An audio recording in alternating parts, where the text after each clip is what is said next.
Hey guys, Faza here. I've got a lot to share today, so even though all this news is a week old, technically makes it the first in a series I call Late to the Party. So if you wouldn't mind, roll the intro.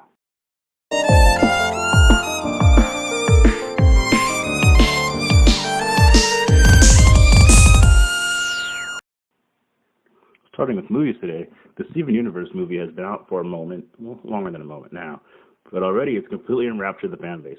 It contained a lot of milestones like new fusions, not being able to solve every problem with music, and Steven understanding that his mom wasn't perfect, or even really close to it in retrospect.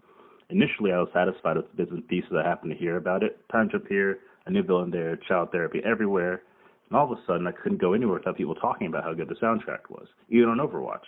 I literally queued for almost 20 minutes, and as soon as I entered the lobby, some guy was talking about a playlist he'd made of his top favorites from the film. I definitely enjoyed listening to other friends, as well as the many meme versions that I've seen on YouTube. If you want to, you can totally check those out. I did really encourage it. And I also like that one song you had. I forget the name of it, but it was about change and how it was the missing part of him that allowed him to really tap back into his full power. And I really applaud them for just harkening back to that. Even they've come so far. I didn't watch a whole lot of it growing up, but there's so much growth and so many situations that he went through, going from the goofy kid to the competent person that he is now.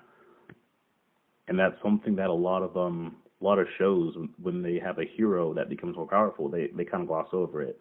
And so I just really think that's cool of Steven Universe to be aware of. Naturally, there are a lot of emotional parts to the show. I think one of the biggest moments was when Pink Diamond left Spinell while singing to her. Of all moments, I mean, when you're a kid, whenever you hear singing, you basically think that everyone is just gonna just join in and sing together. But it's so weird, at least from my perspective, to see something so awful happen during a musical number. I don't know, it feels like it shouldn't be allowed. But I just wanted to mention that and how kind of powerful that was. One last thing I wanted to talk about was Spinell's weapons of choice, the Rejuvenator and the Injector. I saw a post recently about how Rebecca was saying that Spinell got them from an armory of roses, which, I mean, it makes sense, but what doesn't make sense is, why didn't the crystal gems use those types of weapons during the rebellion? Those were a perfect, those are, well, not the Injector, but the Rejuvenator was the perfect non-lethal weapon to take out the things they're fighting against, so they didn't have to kill them. It's a weapon that reverts the inflicted to the original state. I mean, yes, they wouldn't feel any different. They wouldn't be switching sides, but at least they would be eliminated without being killed. And I just feel that's something they're kind of glossing over, or maybe I'm not seeing a point. But movies always have to have some sort of alternative plot point or something like that to rally against. Otherwise, it'd just be another show. But I didn't watch a whole lot of Steven Universe, so my knowledge of everything is a little spotty. But I remember really enjoying the whole family and relationship health dynamic. As a Star Wars fan, I'm already on board with the whole space rebels against the evil empire. Most of all, I love watching Steven, the character I'd initially written off as a goofball, grow up into a true hero and develop strong bonds with the people around him, and come to terms with his abilities and role in the universe without losing himself in the process. Feel free to check out the Nerdwire video about it. It's narrated by Chris Carr, and tell him I sent you.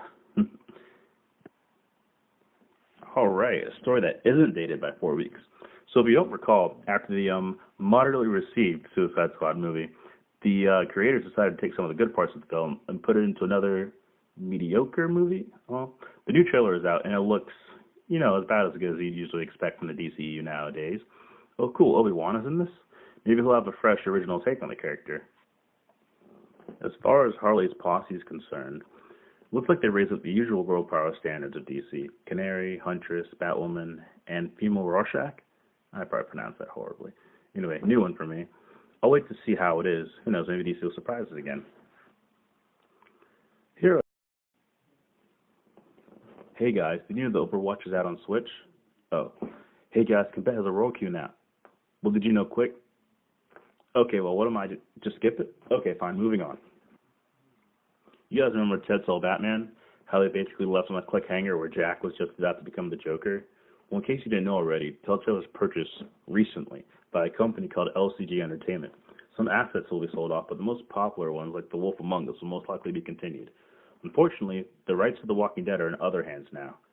Still, I take this as mostly good news because for the longest I wanted to play Telltale Batman. For myself, I'd had to be content with just watching other people's playthroughs. Then I finally was able to play, and then they went on there, so there wasn't any point. No one wants to start their own story if they don't get to finish it, you know?